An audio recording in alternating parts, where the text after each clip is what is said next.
हमने अपनी last video में डिस्कस किया था इंडक्टिव इफेक्ट, तो हम इस वीडियो में डिस्कस करेंगे एप्लीकेशन ऑफ इंडक्टिव इफेक्ट।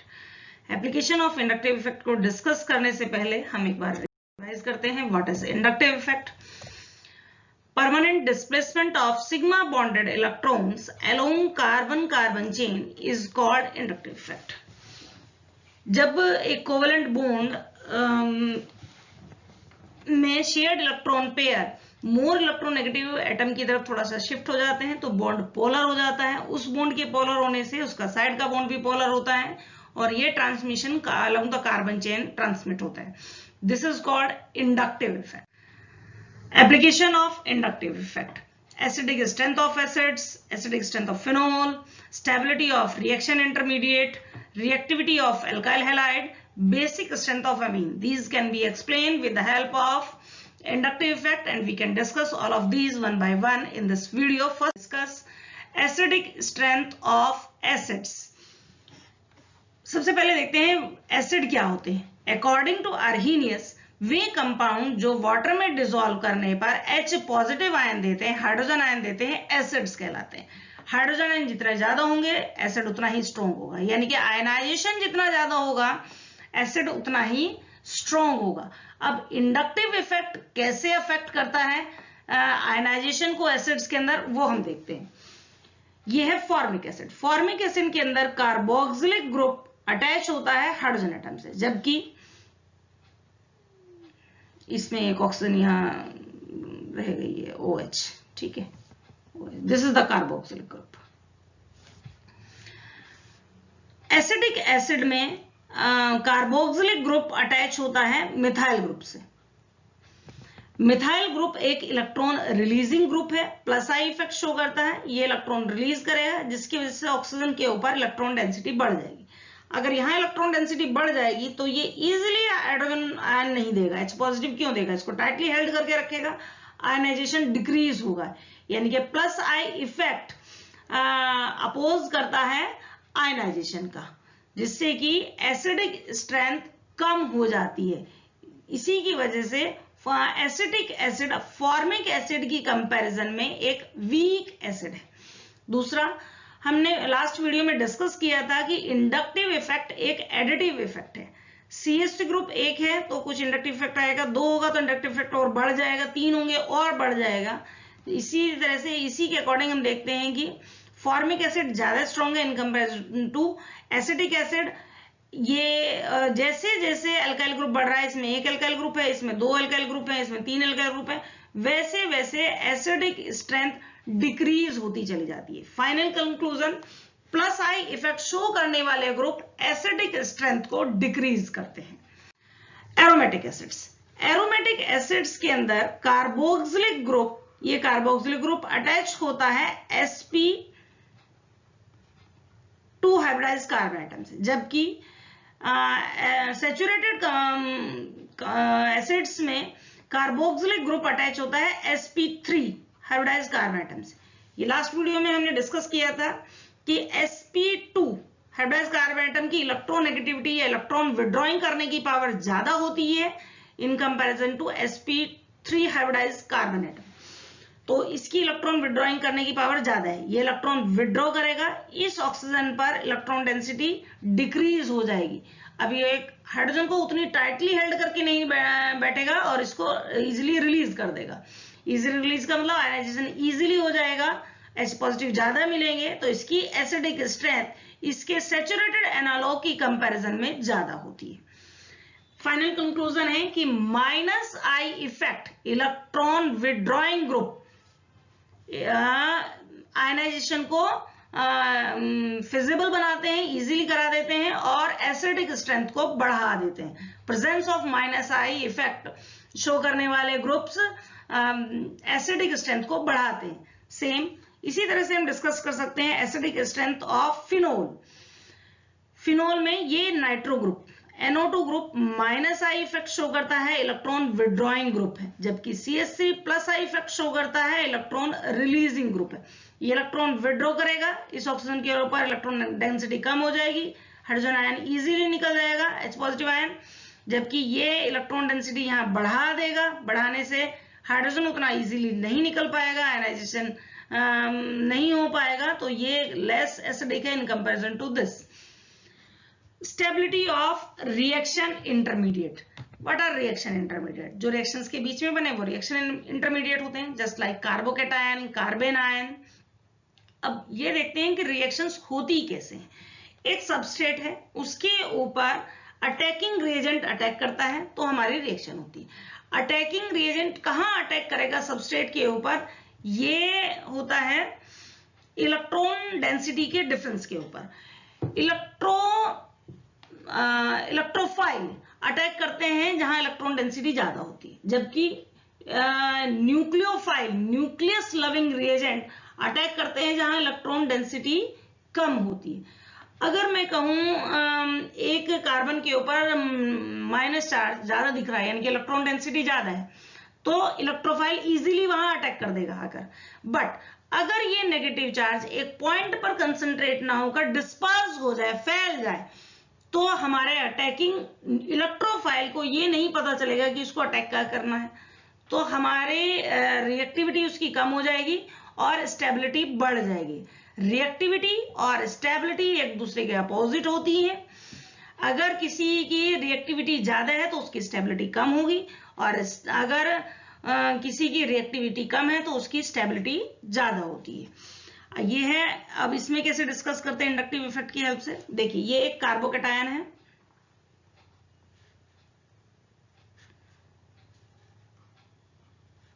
ये कार्बोकैटायन है, यहां कार्बन के ऊपर पॉजिटिव चार्ज कार्बोकैटायन। ये 3 एल्काइल ग्रुप इससे अटैच हैं। एल्काइल ग्रुप अभी हमने पीछे डिस्कस किया, प्लस आई इफेक्ट शो करते हैं, यानी कि इलेक्ट्रॉन रिलीजिंग ग्रुप है, इलेक्ट्रॉन रिलीज करेंगे। यहां इस चार्ज को पार्शियली न्यूट्रलाइज कर देंगे। तो पार्शियली न्यूट्रलाइज करने का मतलब कि अटैकिंग रिएजेंट को पता नहीं, अटैकिंग रिएजेंट उतनी जल्दी आइडेंटिफाई नहीं कर पाएगा कहाँ मुझे जाना है। जैसे कि अगर 2 होंगे तो कम कर पाएंगे न्यूट्रलाइज, चार्ज अभी दिखेगा। 1 होगा तो और कम कर पाएगा, चार्ज अभी दिखेगा। नहीं है तो चार्ज पूरा अपनी ओरिजिनल कंडीशन में दिखेगा। अटैकिंग रिएजेंट को पता है तुझे कहाँ अटैक करना है। तो सबसे ज्यादा स्टेबिलिटी होगी टर्शरी कार्बोकैटायन की, क्योंकि इसमें न्यूट्रलाइजेशन ज्यादा हो गया है। इस पॉजिटिव चार्ज का चार्ज उतना एनहेंस नहीं है। फिर सेकेंडरी, फिर आपका प्राइमरी एंड देन मिथाइल। ये स्टेबिलिटी ऑर्डर है। रिएक्टिविटी ऑर्डर जस्ट इसके अपोजिट होगा। हम देखते हैं कार्बन आयन में, जिस कार्बन के ऊपर नेगेटिव चार्ज हो वो कार्बन आयन होता है।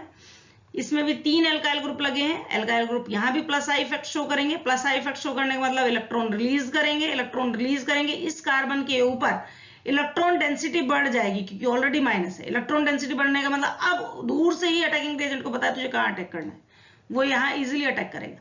इजिली अटैक करने का मतलब इसकी स्टेबिलिटी सबसे कम हो जाएगी और रिएक्टिविटी सबसे ज्यादा हो जाएगी। This is the increasing order of stability.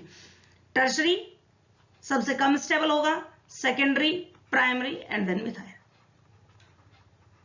This is the stability of reaction intermediate which can be explained with the help of inductive effect. Next है reactivity of alkyl halide. Alkyl halide में हम ऐसे discuss नहीं कर रहे हैं कि RCl है, RI है, मतलब क्लोराइड है, आयोडाइड है या फिर ब्रोमाइड है। इनकी रिएक्टिविटी डिस्कस नहीं कर रहे हैं, हम केवल एक को पकड़ रहे हैं, क्लोराइड्स को। क्लोराइड में टर्शरी की ज्यादा है कि सेकेंडरी की या फिर प्राइमरी की, उसको डिस्कस करेंगे। उसको ही डिस्कस किया जा सकता है इंडक्टिव इफेक्ट की हेल्प से। जब रिएक्शन होती है एल्काइल हैलाइड्स में तो जनरली ये बॉन्ड ब्रेक होता है। ये बॉन्ड ब्रेक होने के बाद शेयर्ड इलेक्ट्रॉन पेयर इधर जाएगा क्योंकि ये इसकी इलेक्ट्रोनेगेटिविटी ज्यादा है क्लोरीन की, और ये हमारा होगा पॉजिटिव, यानी कि ये कार्बोकैटायन बनेगा। अभी हमने पीछे डिस्कस किया, ये जितना ज्यादा स्टेबल होगा ये कंपाउंड उतना ही रिएक्टिव होगा। कैसे? देखो, ये अगर ब्रेक हुआ बॉन्ड होने के बाद ये बना, ये स्टेबल है, ये अपना एग्जिस्ट कर गया, इसको कोई मतलब नहीं, क्लोरीन गया तो चला गया। बट अगर इसकी स्टेबिलिटी नहीं है तो ये फिर क्लोरीन को अपने पास से जाने नहीं देगा, उसको पकड़ के रखेगा, यानी कि रिएक्टिविटी कम हो जाएगी। जितनी ज्यादा कार्बोकैटायन की स्टेबिलिटी होगी, एल्काइल हैलाइड की रिएक्टिविटी उतनी ही ज्यादा होगी।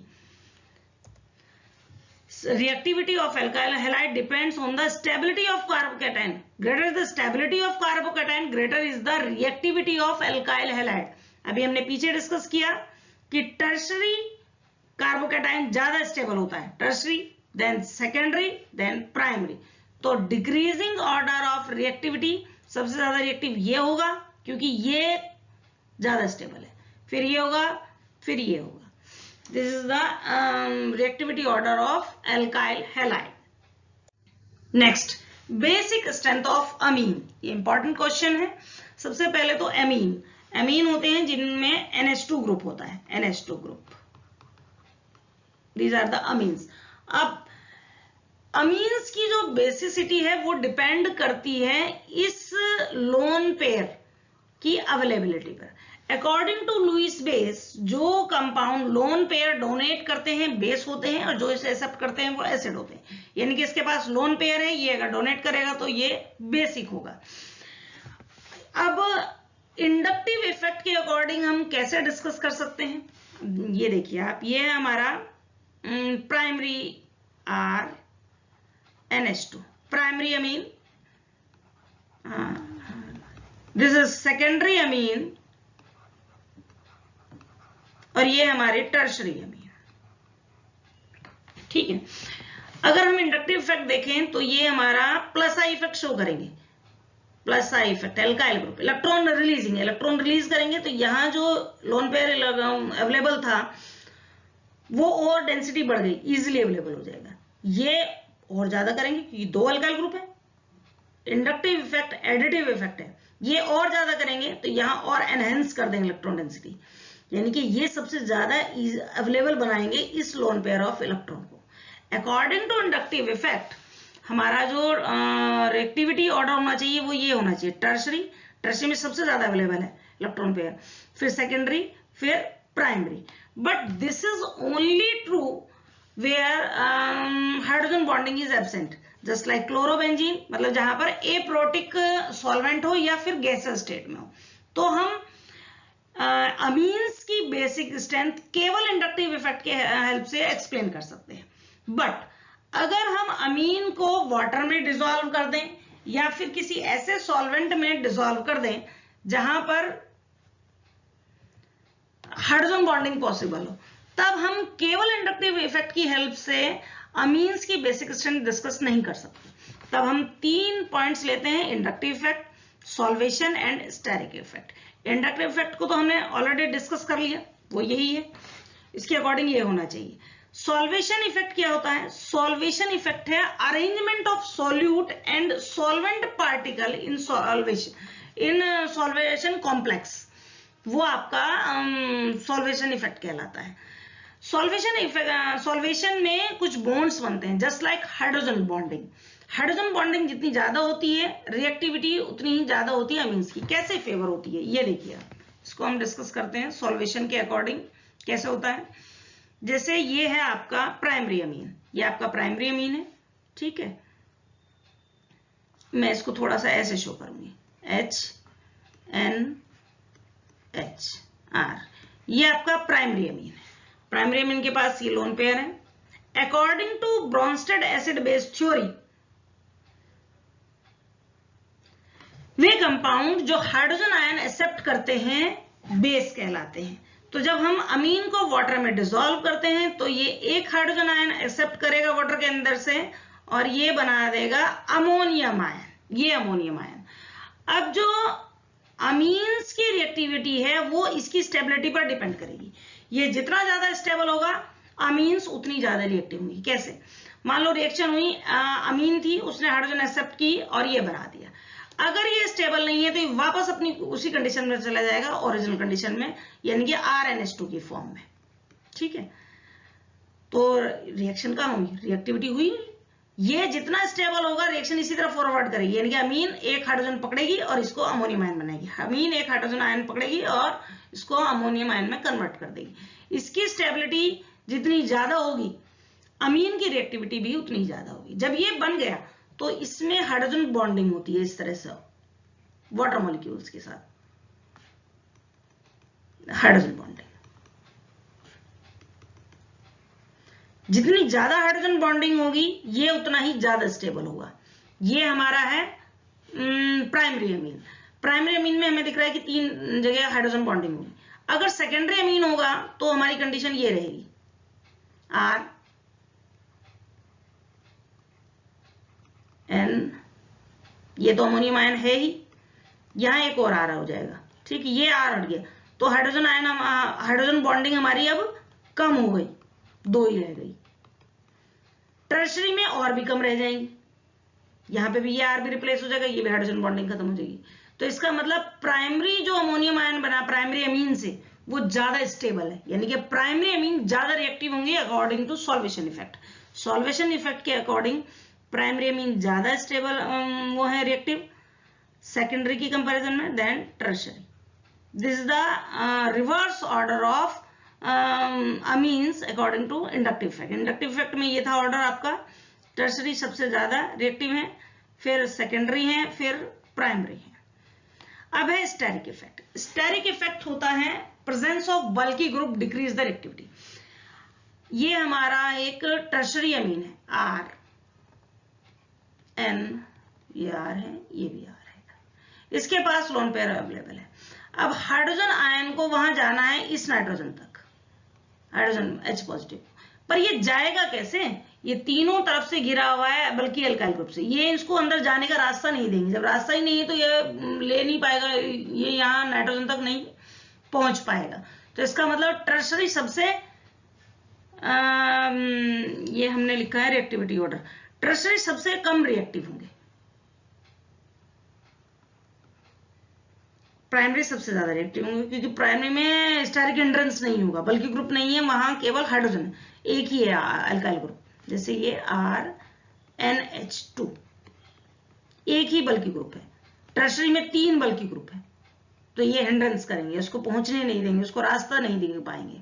तो ये तीनों के अकॉर्डिंग हो गया। अब हम देखते हैं इन तीनों का कंबाइन इफेक्ट क्या आता है।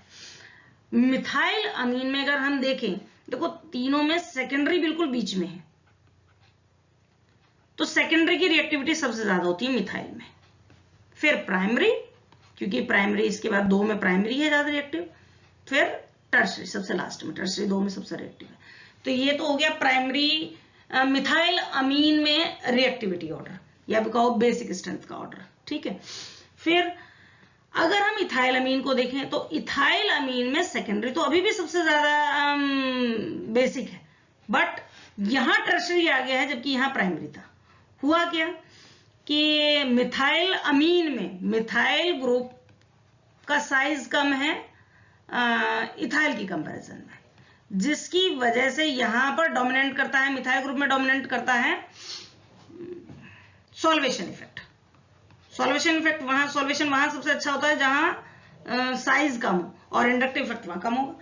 इसमें इंडक्टिव इफेक्ट डोमिनेट करता है, सॉल्वेशन इफेक्ट नहीं करता। तो इंडक्टिव इफेक्ट की डोमिनेंस की वजह से यहां पर टर्शरी आ जाता है, और ये सेकेंड, यहां पर प्राइमरी यहां सबसे लास्ट में हो जाता है। तो this is the basic strength of amines. I hope you understand all of these topics. अगर अभी भी आपका कोई डाउट रह गया है तो please right your doubt in comment box, and the topic of my next video will be electromagnetic effect. Thanks a lot.